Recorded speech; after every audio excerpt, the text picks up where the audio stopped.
Wajahnya dipuja jutaan orang sebagai simbol kesuksesan. Namun tak ada yang menduga kalau jejaknya akan terhenti secara tragis saat ia tengah berada di puncak karirnya. Lantas apa yang sebenarnya terjadi? Wanita ini bernama Wang Meiling. Ia lahir di Hong Kong pada bulan Mei tahun 1959. Ayahnya merupakan seorang perwira. Oleh karena itulah, ia dibesarkan di keluarga dengan kondisi ekonomi yang cukup mapan. Namun meski memiliki uang dan kekuasaan, tak lantas membuat Meiling dan keluarga bisa hidup dengan harmonis. Hal ini karena posisi janggal sang ibu. Diketahui ternyata ayah Meiling sudah memiliki istri sah dan masih dalam ikatan pernikahan ketika menjalin hubungan dengan ibunya. Oleh karena itu, ibu Meiling hanya berstatus istri kedua, posisi yang tidak diakui oleh hukum maupun tradisi keluarga saat itu. Maka dari itu, implikasinya jelas. Meiling lahir sebagai anak dari hubungan yang dianggap tidak sah oleh keluarga besar ayah kandungnya. Dampaknya, Meiling kecil tumbuh di tengah penolakan dan celaan dari keluarga besar. Jarangnya sang ayah pulang ke rumah makin diperparah oleh sikap sang ibu yang tanpa sadar menjadikan Meiling sebagai wadah pelampiasan atas seluruh frustasi dan kesedihannya. Situasi ini perlahan menanamkan rasa takut diabaikan dan kesepian mendalam dalam diri Meiling sejak dini. Kondisi rapuh itu makin memburuk saat ia berusia 7 tahun ketika sang ayah meninggal dunia. Tanpa perlindungan hukum, istri sah sang ayah langsung memutus seluruh dukungan finansial dan mengusir Meiling beserta ibunya dari kediaman mereka. Keduanya pun terpaksa harus tinggal di kawasan padat penduduk Kowloon Walled City. Sebagai gambaran, Kowloon Walled City saat itu merupakan wilayah paling kumuh di Hong Kong yang sepenuhnya dikuasai oleh kelompok kriminal atau geng triad. Ratusan gedung kumuh dibangun secara asal-asalan dan menempel begitu rapat, sampai-sampai sinar matahari tidak bisa masuk ke gang-gang di bawahnya. Lingkungannya begitu gelap, pengap, dan terus-menerus digenangi tetesan air limbah. Di tempat seburuk itulah, Meiling dan ibunya harus bertahan hidup menghuni satu ruangan sempit yang luasnya tak lebih dari ukuran peti mati. Seluruh kebutuhan hidup mereka saat itu bergantung penuh pada belas kasihan dari sahabat ibu Meiling yang sudah dianggap seperti adik kandungnya sendiri. Karena tak mau terus-terusan bergantung pada orang lain, ibu Meiling akhirnya mengambil jalan paling realistis menurutnya, yaitu menikah lagi. Peluang itu datang saat ia dikenalkan dengan seorang pria bernama Liao Jinpeng, seorang pria Tionghoa blasteran Inggris, pemilik bisnis restoran yang sedang berkunjung ke Hong Kong. Melihat Liao memiliki kemapanan dan hak tinggal di luar negeri, pernikahan ini menjadi satu-satunya jalan ibu Meiling untuk keluar dari kemiskinan Kowloon Walled City. Akhirnya di tahun 1972, ibu Meiling pun menikah dengan Liao. Dan tak lama setelah menikah, sang ibu langsung diboyong untuk menetap di Inggris. Namun pengurusan dokumen tidak berjalan mulus karena rumitnya birokrasi visa imigrasi untuk anak di bawah umur. Meiling yang saat itu berusia 13 tahun tak bisa langsung berangkat. Ia terpaksa tertahan di Hong Kong dan menumpang di rumah paman angkatnya selama 2 tahun sembari menunggu visanya disetujui. Menjalani hidup dengan kondisi menumpang jelas bukan hal yang mudah. Meiling pernah dimarahi habis-habisan hanya karena mengambil satu telur asin yang bukan jatahnya. Hingga ia kerap menangis sendirian di malam hari. Masa remaja yang seharusnya penuh perlindungan, justru ia lewati tanpa ada satu orang pun untuk bersandar. Hingga akhirnya hal yang dinanti pun tiba. 2 tahun kemudian, tepatnya pada tahun 1974, izin imigrasinya akhirnya resmi keluar. Mei Ling yang telah berusia 15 tahun pun bertolak menyusul sang ibu ke Inggris. Di sana ia mulai memakai nama Inggris Barbara Young agar lebih mudah beradaptasi dengan lingkungan barunya. Namun kepindahannya ke Inggris tak lantas membuat hidupnya lebih mudah. Di sekolah, ia menjadi satu-satunya murid keturunan Tionghoa. Karena kendala bahasa, sang guru sempat menyarankannya untuk tinggal kelas. Namun Mei Ling yang kini telah berganti nama menjadi Barbara, menolak hal tersebut dan menjawab dengan tegas kalau ia lebih baik keluar sekolah daripada harus tinggal kelas. Daripada harus menyerah, ia mencurahkan seluruh energinya untuk membuktikan diri. Dan akhirnya kerja kerasnya itu membuahkan hasil. Barbara sukses menyelesaikan program persiapan di sekolah afiliasi Cambridge, lalu menembus sekolah desain ternama di London untuk mengambil jurusan desain tekstil. Sejak saat itulah prestasi Barbara berkembang dengan pesat. Hingga akhirnya di tahun 1981, Barbara pun lulus dengan gelar sarjana dan meraih sejumlah penghargaan studi. Tak lama setelah kelulusannya, Barbara langsung memulai karir profesionalnya sebagai asisten desainer di sebuah perusahaan mode di Inggris. Dunia kerja yang mapan mulai memberinya rasa aman dan kemandirian finansial yang selama ini tak pernah ia miliki. Namun pencapaiannya sebagai asisten desainer rupanya masih belum cukup bagi Barbara. Di sela-sela kesibukannya bekerja, ia memberanikan diri untuk mengikuti kontes kecantikan Miss Chinese Britain di tahun 1982. Dan benar saja, langkahnya itu terbukti tepat. Penampilannya di panggung begitu memukau publik dan membawanya keluar sebagai runner-up. Bahkan salah satu juri saat itu secara khusus menyoroti mata Barbara yang memancarkan keunikan tersendiri. Deskripsi itu menggambarkan persis siapa Barbara sebenarnya. Sorot mata yang anggun sekaligus waspada itu lahir dari masa lalu yang keras. Bagi Barbara, ambisi dan deretan prestasinya di Inggris bukan sekedar untuk mencari karir, melainkan caranya untuk melindungi diri. Sejak kecil ia punya dorongan yang kuat untuk selalu dilihat dan diakui. Sebab baginya pujian dan pengakuan dari orang lain adalah satu-satunya bukti bahwa dirinya berharga. Pencarian akan rasa aman itu tidak hanya terlihat dari prestasinya, tetapi juga dalam kehidupan asmaranya. Di Inggris, Barbara menjalin hubungan serius dengan seorang pria asal Belanda bernama Rob Redbouw.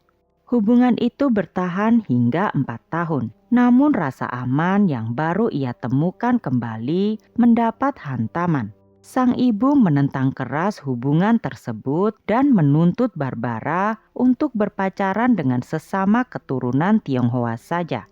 Puncaknya dalam sebuah pertengkaran hebat, sang ibu bahkan sempat menguncinya di dalam kamar. Merasa frustasi dan kehilangan kendali atas hidupnya, Barbara nekat mencoba menghilangkan nyawanya sendiri dengan menelan habis 1 botol obat tidur. Untungnya saat itu nyawa Barbara masih bisa diselamatkan. Kala itu sang ibu yang menyadari ada yang tak beres segera membobol pintu kamar dan membawanya ke rumah sakit sebelum racun dari obat tersebut berakibat fatal. Tim medis pun akhirnya berhasil melakukan tindakan pertolongan darurat hingga kondisi Barbara stabil. Insiden dramatis itu menjadi titik balik yang menakutkan bagi sang ibu. Sadar akan karakter nekat sang anak jika terus ditekan, sang ibu akhirnya melunak dan terpaksa merestui hubungan Barbara dengan Rob. Sang ibu paham kalau di balik sosoknya yang cerdas dan berprestasi, Barbara menyimpan sisi emosional yang sangat rapuh dan ekstrim saat berhadapan dengan penolakan. Namun restu sang ibu nyatanya tidak otomatis menghilangkan rasa takut di dalam hati Barbara. Ujian berikutnya muncul saat ia dan Rob harus masuk ke universitas yang berbeda dan menjalani hubungan jarak jauh. Perpisahan itu kembali memicu kecemasan hebat dan rasa tidak aman dalam hati Barbara. Di puncak keputusasaannya, Barbara nekat menelan obat tidur untuk yang kedua kalinya. Barbara yang kala itu tinggal di asrama kampus justru panik sendiri setelah mulai merasakan efek dari obat tidur yang telah ia tenggak. Ia lalu menggedor-gedor dinding kamar sekuat tenaga hingga terdengar oleh tetangga kamarnya yang langsung datang menyelamatkan nyawanya. Insiden itu memperlihatkan betapa dalam keputusasaan yang dirasakan oleh Barbara setiap kali ia merasa kehilangan. Bertahun-tahun kemudian, Rob mengingat kembali peristiwa-peristiwa tersebut dan menggambarkan Barbara sebagai sosok yang begitu rapuh. Bagaimana tidak, Barbara sudah 2 kali mencoba untuk menghilangkan nyawanya sendiri. Tentu itu bukan sekedar untuk mencari perhatian belaka. Kedua kejadian itu menjadi pola berbahaya yang akan terus berulang di kemudian hari. Babak baru dalam hidup Barbara dimulai pada tahun 1982. Kala itu ia memutuskan pulang ke Hong Kong untuk berlibur yang juga bertepatan dengan ajang pemilihan Miss Hong Kong yang akan digelar. Berbekal pengalamannya di Inggris, Barbara memberanikan diri untuk mendaftar. Wajah cantiknya yang khas dan latar belakang pendidikannya di London membuat Barbara tampil menonjol. Namun tinggi badannya yang hanya 158 cm itu membuat langkahnya harus terhenti di posisi ke-8. Kendati gagal meraih juara, ajang tersebut membuka jalan mimpi Barbara yang lain.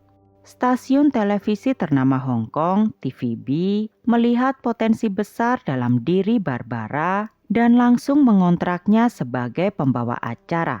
Di depan kamera, Barbara tampil begitu lepas. Ia bernyanyi, menari, dan memikat penonton tanpa rasa canggung. Melihat bakatnya yang luar biasa, 2 tahun kemudian TVB menyodorkan kontrak akting selama 5 tahun.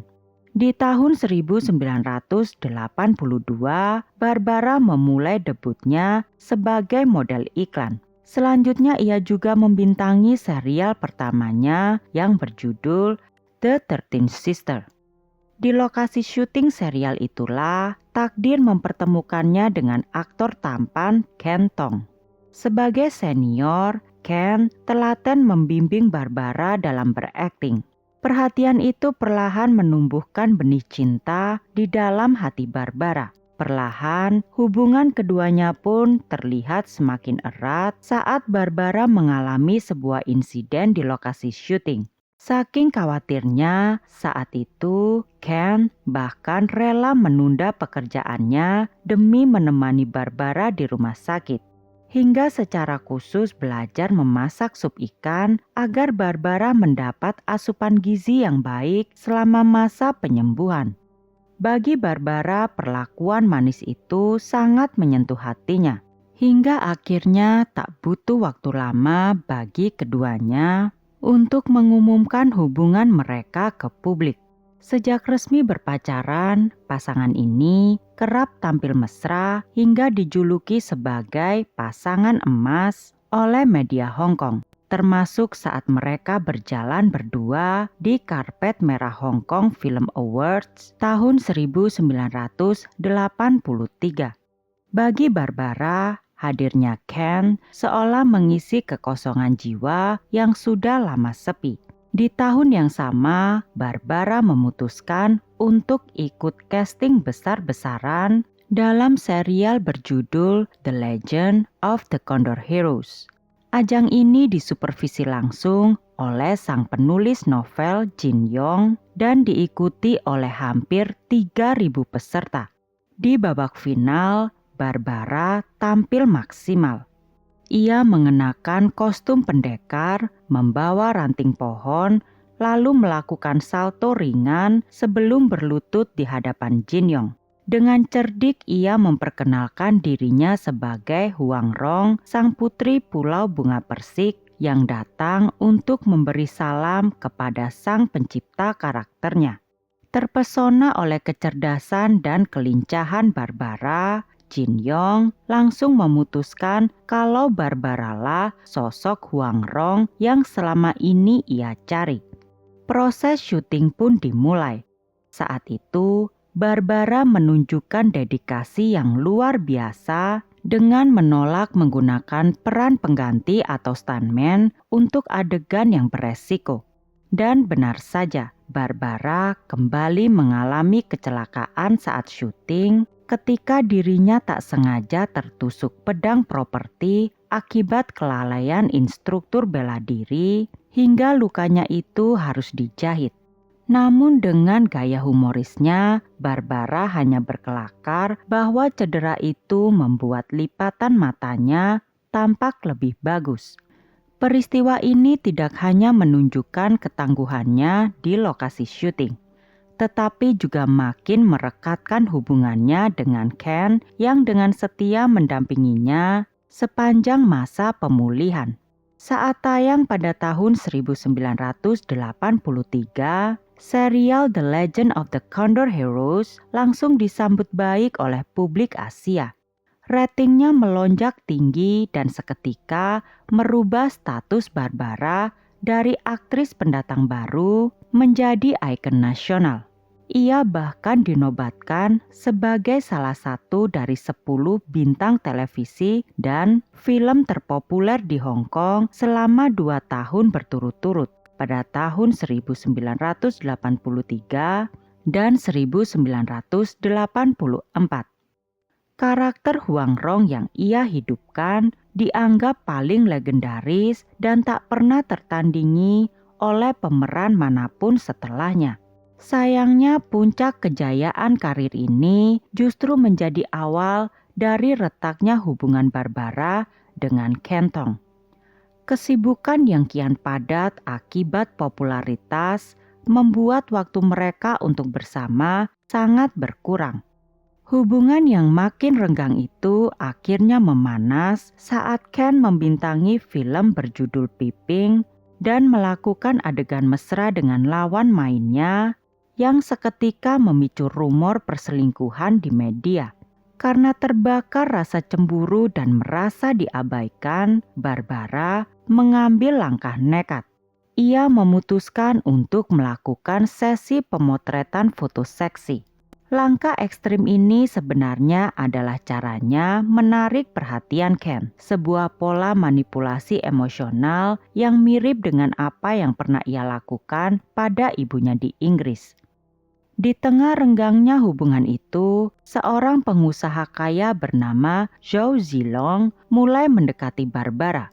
Pada bulan April tahun 1985, media memergoki Barbara sedang berjalan bergandengan tangan dengan Zhou Zilong di Singapura. Mengetahui berita tersebut, Ken merasa sakit hati dan memutuskan untuk keluar dari rumah yang selama ini mereka tinggali bersama. Aktor Felix Wong dan Michelle Mew, rekan dekat mereka, sempat memberikan pendapat kalau hubungan Barbara dan Ken seperti 2 ekor landak. Semakin mereka berdekatan, duri semakin melukai keduanya. hingga puncaknya terjadi pada tanggal 11 Mei tahun 1985. Saat itu media lokal mempublikasikan foto-foto Ken sedang bersenang-senang di pantai Repulse Bay bersama rekan-rekan aktris lainnya. 2 hari kemudian, pada tanggal 13 Mei tahun 1985, pertengkaran hebat pecah saat Barbara dan Ken bertemu di ruang rias lokasi syuting proyek yang sedang mereka garap bersama. Dalam kondisi emosi, Barbara memecahkan cermin rias dan berteriak menuntut agar hubungan mereka diakhiri. Malam harinya, Barbara yang emosional karena takut Ken akan benar-benar meninggalkannya, terus-menerus menghubungi kekasihnya itu melalui pager. Pesan terakhir yang ia tinggalkan berisi ancaman seperti, jika Ken tidak membalas pesannya, maka Ken tidak akan pernah bisa menemukannya lagi. Pesan itu rupanya bukan sekedar ancaman belaka. Pada dini hari tanggal 14 Mei tahun 1985, Zhou Shilong yang merasa khawatir mendatangi apartemen Barbara dan mendobrak masuk. Di sana ia menemukan Barbara sudah tak sadarkan diri, tergeletak mengenakan piyama merah muda, serta meninggalkan sebuah catatan kecil di kalender dinding yang bertuliskan, "Darling, I love you." Zhou pun langsung memanggil ambulans dan Barbara dilarikan ke rumah sakit. Namun naasnya kali ini Barbara sudah tidak tertolong. Ia dinyatakan meninggal dunia oleh dokter yang menanganinya. Kala itu Barbara Young masih berusia 26 tahun. Pemeriksaan medis menemukan kandungan alkohol dan obat tidur yang tinggi di dalam darahnya. Meski sempat beredar spekulasi mengenai adanya memar di pergelangan tangannya, kepolisian Hong Kong secara resmi menyimpulkan bahwa Barbara meninggal karena tindakan menghilangkan nyawanya sendiri. Ken Tong yang bergegas datang ke lokasi langsung jatuh berlutut dan menangis histeris.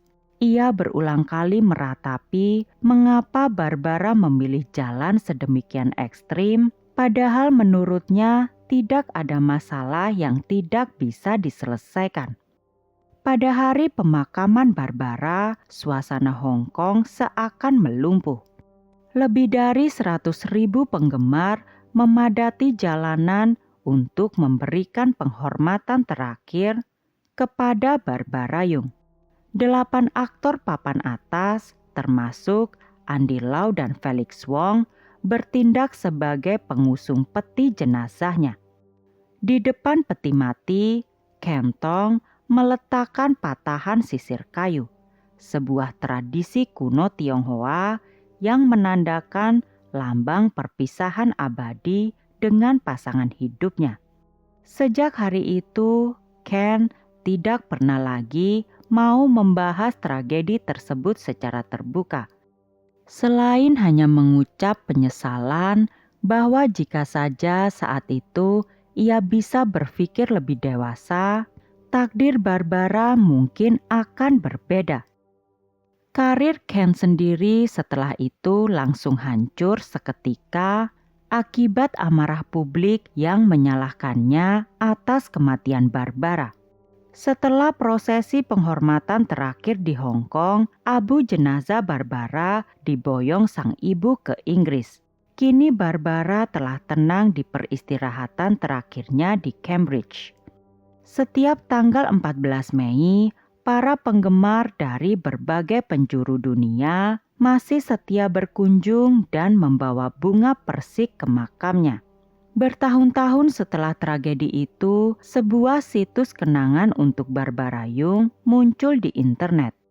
Sang pembuat situs itu tak lain adalah Rob Redbone, mantan kekasihnya semasa di Inggris. Rob juga mengungkapkan riwayat 2 kali percobaan tindakan menghilangkan nyawa yang pernah dilakukan oleh Barbara sewaktu muda. Fakta ini mengejutkan publik yang selama ini hanya menganggap kematian Barbara sebagai akibat putus cinta semata. Kisah hidup Barbara Young ini adalah sebuah tragedi yang kompleks. Dari seorang anak yang lahir tanpa pengakuan keluarga besar, tumbuh menjadi idola yang dipuja jutaan orang. Dari seorang siswi asing yang sempat diremehkan, menjadi sarjana desain tekstil yang penuh prestasi. Namun di balik senyum abadi sosok Huang Rong di layar kaca, ada sosok Barbara, wanita rapuh, yang sejak usia 7 tahun belajar bahwa kasih sayang harus diperjuangkan dengan cara-cara yang ekstrim hingga akhirnya di usia 26 tahun ia benar-benar kehabisan cara untuk bertahan. Bagaimana pendapatmu dengan kisah Barbara Young yang sangat kompleks ini? Silakan tulis pendapatmu di kolom komentar dan jangan lupa untuk like, share, and subscribe. Terima kasih. Bye.